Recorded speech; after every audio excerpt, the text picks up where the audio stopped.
In our first episode of Making Fun, a series ostensibly about learning things to make you better at making games, we started by introducing ourselves to a highly specific academic term created by a French literary theorist. Then the next episode wanted to try and explain something as simple as the idea of journalism itself, before we went on to define a game. Basically, it seems this series is about fussing around with very specific words that are hard to disambiguate, so let's talk about genre.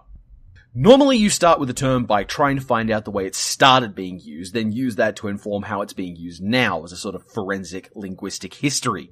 This sort of history is a bit awkward when it comes to the word genre because it's a really imprecise term that has consistently been used by people trying to be very precise. Digging into the finest academic source of genre takes us back to the ancient Greeks, who used to use the idea, though not the word, it's French, they called it genos or something similar, to describe very formalized sets of rules as to what was and wasn't allowed in particular works. Greek theatre was pretty structured, and even had a really common ending where the gods came down and fixed everything. The origin of our phrase deus ex machina, which you'd have to be a real ninny to misinterpret and use to describe literally any instance of anything happening at all. Greek theatre used the idea, but then it was also being used in the 16th century to describe a type of painting that connects to existing stories. Then the Académie Française got involved and established a thing called the hierarchy of genre, which was the idea in artistic theory of the time that different types of painted art required different skills and had different importance to the culture, and therefore some genres were better than others. Whiz forward to the 20th century and the era of film, and genre got another meaning. At the time, movie lots were divided into the big-budget mainstream films everybody liked and reliably made a lot of money, and the studios that were designed for generating smaller, off-mainstream stuff. They were known as the genre studios, the studios for genre cinema, which is Hollywood speak for awful nerd garbage that wasn't mainstream, like science fiction and superheroes and fantasy, as opposed to good mainstream product like antebellum period pieces and westerns. Then along came video games. I recognize that I am skipping a few things. And we're suddenly left with a fledgling art form that nobody's taking too seriously, trying to find words to categorize its own self, and what resulted was an absolute mess of language as people of all sorts of backgrounds started inventing terms to try and describe common traits across games. Into this void, we got a host of words, and those words are now terms that we are trying to use and do a terrible job of.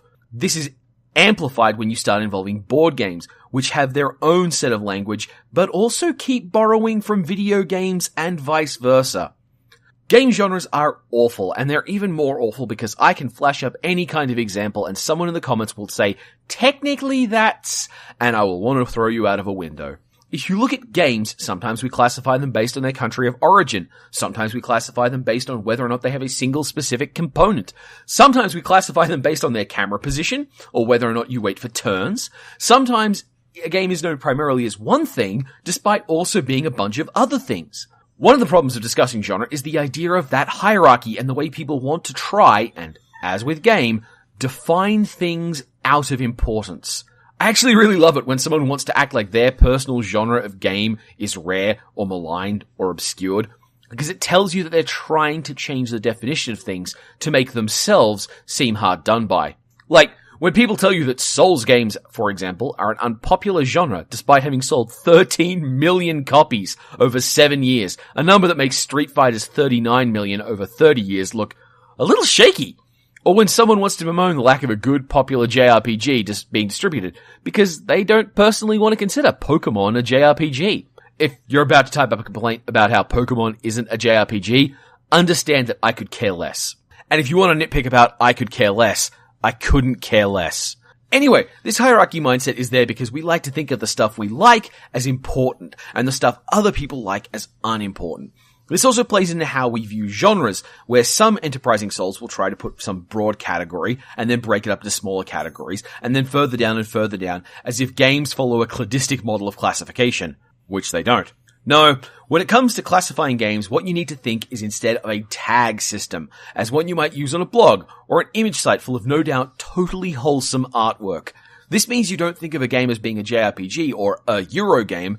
Think of it in terms of the things it has in it that you can easily communicate to people.